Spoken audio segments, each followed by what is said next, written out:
what do we do about the schools? What do we do to protect our kids? And I think the answer is, and I say this not loving the answer, because I don't want my kids to go to school in a school that feels unsafe or where there are visible signs of security. But I unfortunately think that we have to increase security in our schools. We have to make the doors lock better. We have to make the doors stronger.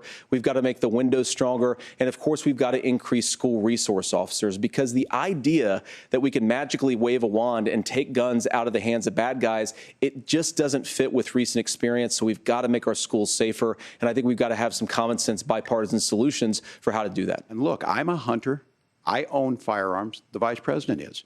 We understand that the Second Amendment is there, but our first responsibility is to our kids to figure this out. In Minnesota, we've enacted enhanced red flag laws, enhanced background checks, and we can start to get data. But here's the problem. If we really want to solve this, we've got folks that won't allow research to be even done on gun violence. And this idea that we should just live with it, and here's what I do think, that this is a good start to the conversation. I 100% believe that Senator Vance hates it when these kids, it's abhorrent and it breaks your heart. I agree with that.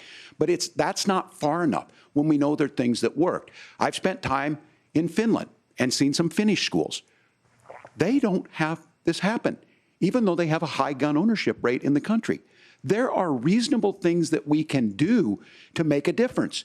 It's not infringing on your Second Amendment. And the idea to have some of these weapons out there, it just doesn't make any sense. Kamala Harris, as an attorney general, worked on this issue. She knows that it's there. No one's trying to scaremonger and say we're taking your guns, but I ask all of you out there, do you want your schools hardened to look like a fort?